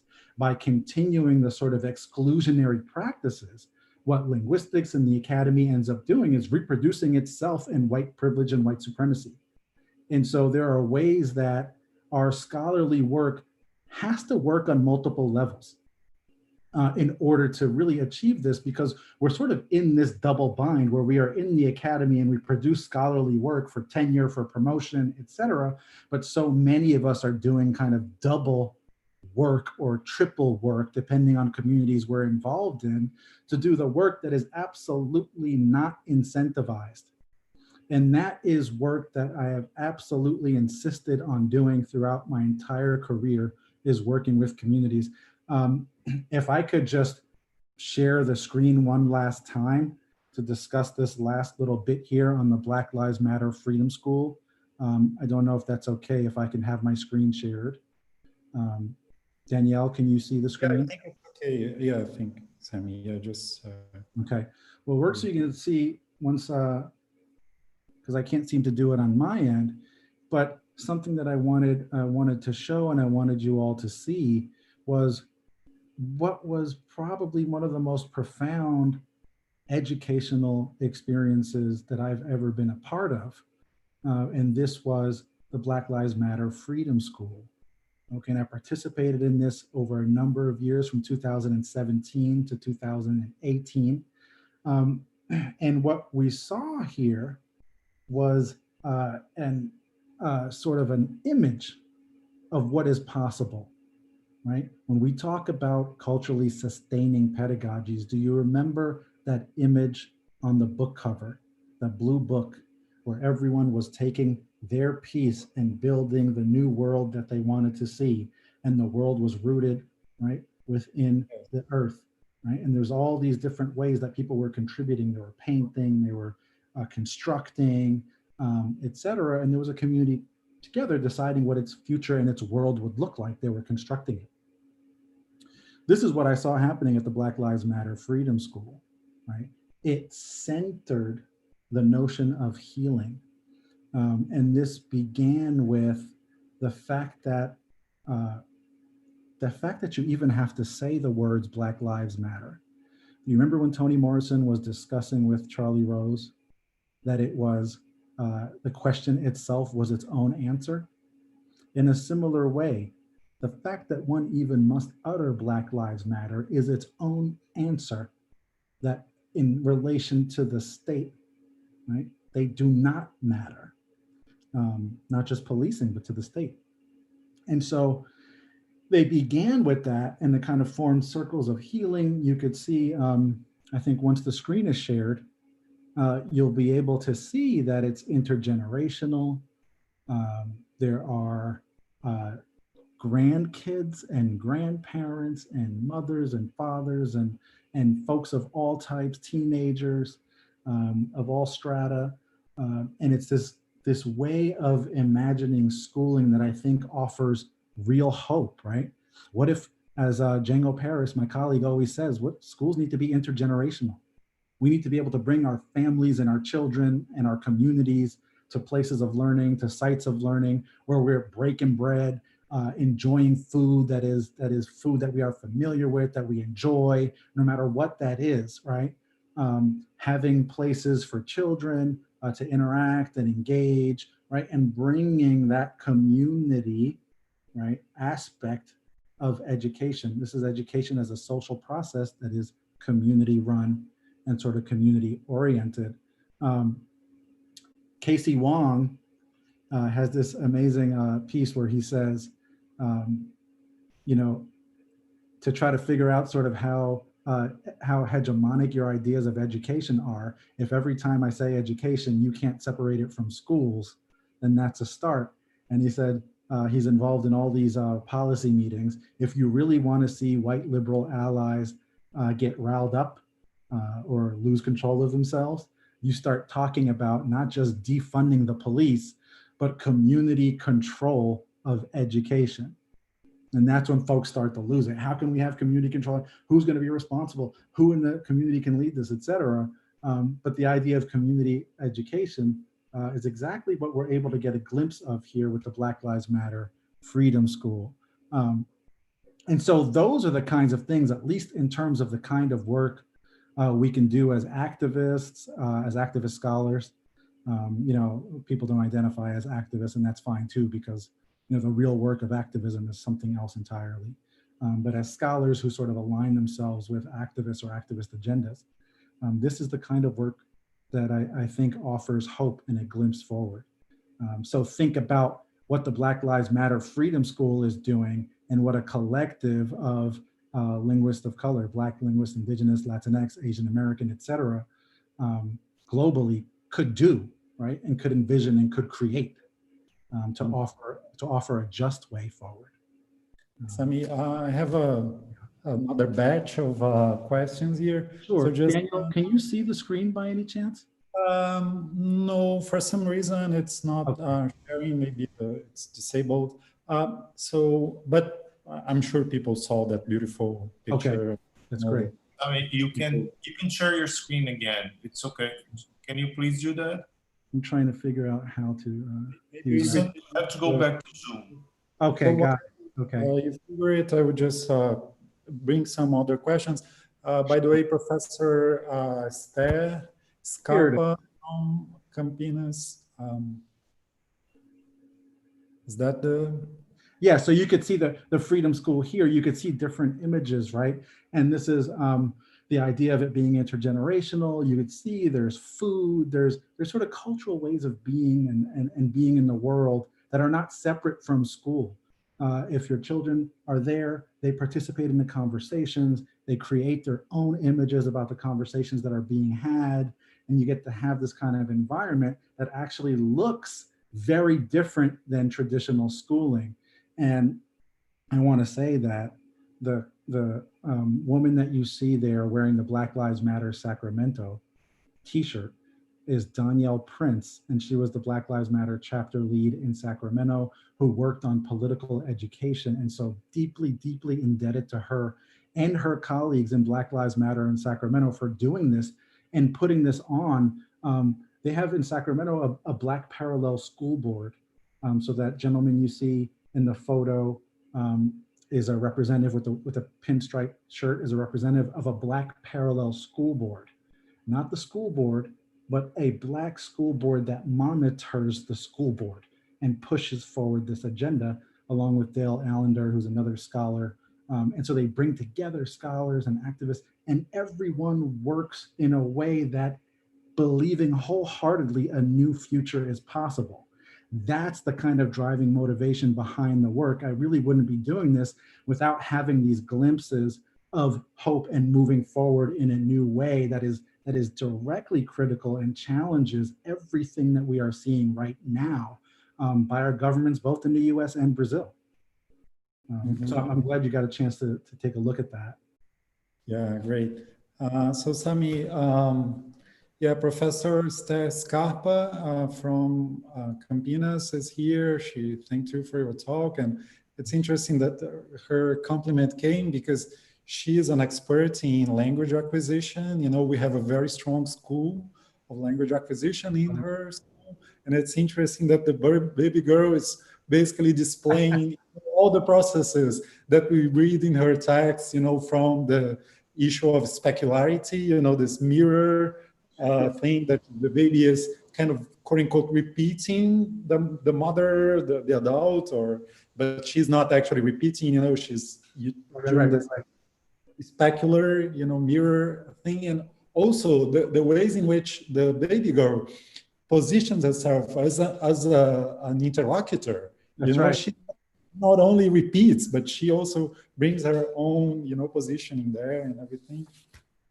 So we are running out of time, but I would like to do this batch of questions related to methods, you know, and to pedagogy. And a lot of people commented on that, so I'll try to bring them together. Okay. So Miriam asked, why you didn't use Gloria's term relevance, pedagogy, and you used sustainability, and you kind of mentioned, that there is a move from relevance to sustainability. So if you could spell out that, and so other people were also commenting on methods in this direction.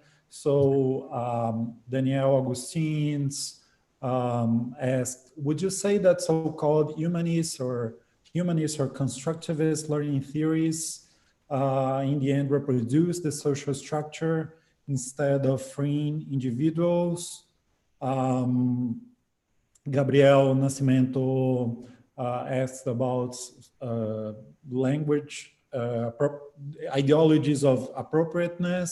He says many scholars in the global South still draw on appropriateness based language education policies that in the US or in Brazil seem to maintain black people under unequal positions of power. So he asks you to spell out this a little bit more. And I just end this block with a question by Joel Windle, who asks about how can we, and you showed this many times, how can we build, these links between academia, thinking of pedagogy and the communities. That's really great. All of these questions are wonderful. I will say the one I want to tackle first is Gabrielle's about appropriateness. So Norman Fairclough wrote, I believe, 20 years ago, this essay that few people know about, or at least I don't see it cited as much, on the appropriacy or the inappropriacy of appropriateness. And this is in relation to the critical language awareness work. So this has been something that we've been dealing with for a long time, these ideologies of appropriateness. It's sort of similar to like these kind of post-racial ideologies or these colorblind ideologies. I don't see color. It's not really about color or race. It's about what's appropriate, etc. If I could tell you how many times I have heard teachers say that. In fact, in hearing what's not said and missing what is, that piece that I shared with you all earlier, that's exactly what teachers would say. And the transcripts show that it's not really about this, it's about teaching them what's appropriate in academic settings. When you're in this context, you speak this way. When you're in that context, don't bring that language in the classroom, etc. You have really great work on Ideologies of Appropriateness by Nelson Flores and Jonathan Rosa that has come out in a Harvard Ed Review. It's also a chapter in the Culturally Sustaining Pedagogies book. That's the chapter by them that I mentioned, Do You Hear What I Hear? And it gets at these sort of ideologies of appropriateness and how problematic they are, how racialized and classed they are, etc. And so I think there's a body of literature there, there's a history of work there that we can use to sort of challenge these ideologies. And in terms of, I just want to make a couple of quick shifts because I know we don't have much time. In terms of relevance and sustenance, I'm really thankful for that question as well, because so Gloria Ladson-Billings' culturally relevant pedagogy is foundational. What happened over time was when you take culturally relevant pedagogy and you have a teaching force that is 90% white, for example, culturally relevant pedagogy becomes read through the hegemonic lens of whiteness, okay? And what happens is you have something that is culturally irrelevant pedagogy, okay? So you've had examples as egregious as white teacher using Snoop Dogg, the rapper, rapping about selling drugs and pimping prostitutes, and how much money will he make if he sells this much drugs, and and this many women, and can you do word problems using culturally relevant, right? This is how things get completely distorted. So you have, again, cultural irrelevance when read through that kind of hegemonic lens of whiteness. So culturally sustaining pedagogy sort of really looked at the purpose of education again anew as part of this often violent white imperial project. And so the purpose of schooling should not be about necessarily finding things that are culturally relevant in order to move students here and there. Gloria said she wanted to raise the socio-political consciousness of students. Well, we want to take that a step further and to say that if we are going to be obligated to go to these state schools, right, then we must in fact reshape and reimagine the entire school as a place that sustains what we bring. Okay, so we're no longer talking about these kind of cultural mismatches, as I explained earlier. Oh, we need to take kids from point A to point B. We're talking about point A being a necessary good in and of itself. That is, the language, the culture, the history, the folklore, ways of being and knowing are necessary goods in and of themselves. Communities sustain this as best as they can under context of genocide, enslavement, and oppression. And that is the beauty of communities, right? Communities of color, indigenous and Black communities, Latinx communities are able to sustain these kinds of cultural and linguistic histories and treasure troves, right? So Carol Lee asks the question, what can we learn about pedagogy if we examine what indigenous communities were doing in the context of genocide, what Black and African communities were doing in the context of enslavement, because somehow those communities and those people survived the terror of genocide and enslavement in order to produce a way forward. That is where we begin, according to Carol Lee, to mine these kinds of histories and resilience and power and strength and survival to figure out pedagogical ways forward. And so this is a revisioning of things in order to figure out, one, what has sustained communities through the trauma and terror of enslavement, genocide, apartheid, etc., occupation, right? And what can we learn pedagogically to survive the current circumstances of state-sponsored oppression, racial injustice, police killings, school policing, etc. So I think that's the shift from relevance and sustenance. We're no longer really looking at what is relevant to communities of color and the cultures of communities of color and languages, but also we're really thinking about how can schooling and education be sites of sustenance. We can not only sustain the language and culture, but the very lives of people of color and communities of color. How can we sustain those communities? And so that's a different vision. You can call it culturally relevant pedagogy 2.0, but it's a paradigm break in the sense that it starts thinking about the purpose of education in a slightly different way. And Gloria herself helped guide us there. So forever indebted to Gloria Ladson-Billingsworth, Chris Gutierrez, Carol Lee, Norma Gonzalez, Luis Moll, and so many others who laid the foundation for what we do. This is like all of this work, whether it's language and race or pedagogy, we really try to go decades deep in the literature to try to figure out, right, what has been done and how can we do this in a way that speaks a little bit more directly to these times. And so I feel honored, as always, to even be a part of a collective or a community of scholars that is thinking along these lines, and just to contribute my little grain of sand to this whole process that's going to require a collective sort of force to really bring about change. The last thing I want to say is about the question on how do we create these links. So I love the research on the way researchers of language acquisition, I know it's a very strong department and strong field there, and how people are able to look at that video and make all kinds of different connections. Like I said, we could have a whole paper. But I also like the idea of connections in terms of the last question about building connections between sort of academic institutions, community schools, and community organizations. And honestly, I will say the Academy as it's currently structured, for the most part, does not incentivize one to build those connections.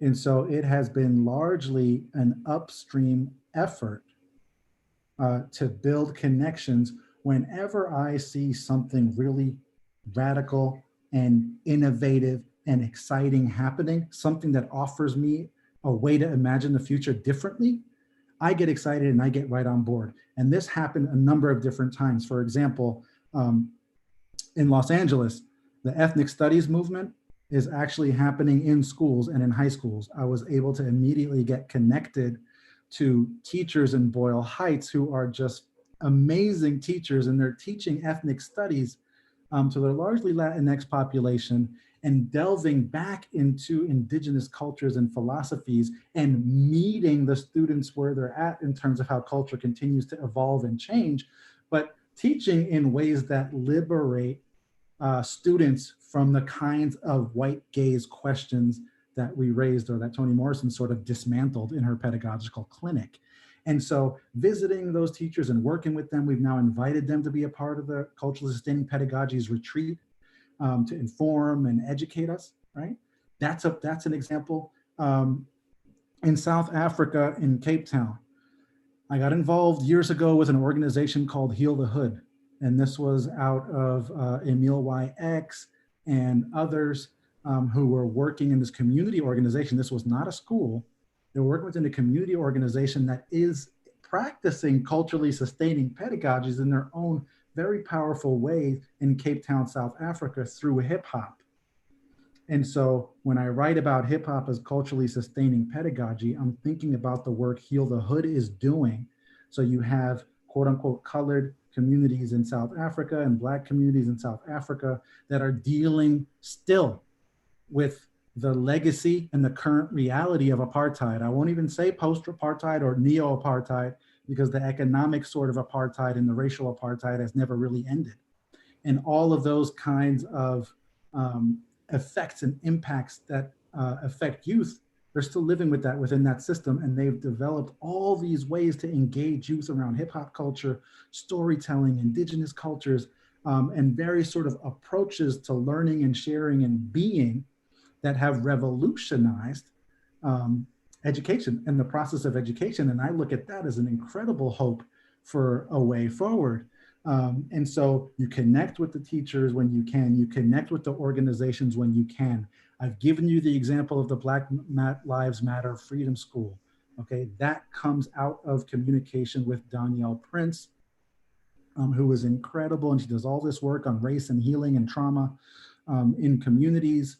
And she works directly with Black Lives Matter. When I saw what they were doing, she invited me to come in and speak about it, because you have to sort of be open and receptive and be in community spaces and be sort of involved in those ways in whatever ways you can, right? And folks will find ways, if you are genuine about the work, if you're not doing this as sort of a research project and coming in with kind of colonial kind of objectives and mission, folks will see that kind of approach, right, as one that is worth relating to and working with.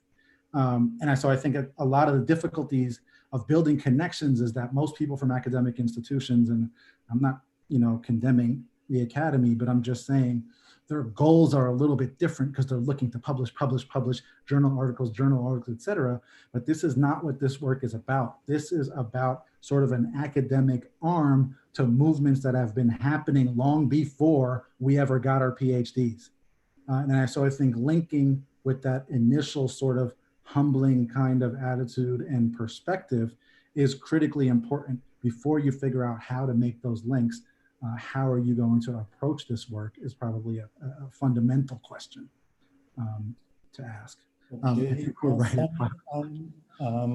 So I think we were out of time. I want to thank you for a brilliant talk. I just want to make I want to apologize for a lot of people who asked questions and I couldn't address them because we don't have all the time in the world, but just that Alexandre Kadiri was asking about, the importance of Paulo Freire in this enterprise. He was also asking about, how this work resonates with the policies in the US. And some people, Tom Roper was saying he was happy to see mention to the Freedom School, and he said he taught in the Freedom School in Jackson, Mississippi, I think, in 1965. So, I just want to, thank you again, and say that this is wonderful. There were a lot of people active here, and the lecture will be available online. So let's share this word because this is really, really important. Critical thinking for the current moment. Thank you, Samy. Thank you so much, Daniel. And thank you to everyone who was involved and the wonderful questions. I hope we get to continue offline, the many questions and conversations. I also want to humbly sort of extend myself in a two-way conversation because I obviously have a lot to learn about these issues as well. And so my thirst and hunger to get at the kinds of questions that we really need to be asking and answering. Like, I'm tired of just raising questions. I want to answer questions too, and to have this kind of binational, international dialogue is really important for me. So from a place of humility, I just want to thank everyone and hopefully extend that invitation to be in conversation. And thank you, Danielle. It's great to see you again. And I hope to see you again in the future. Thank you, Miguel, and everyone involved. Hope to see you soon. Bye. Bye.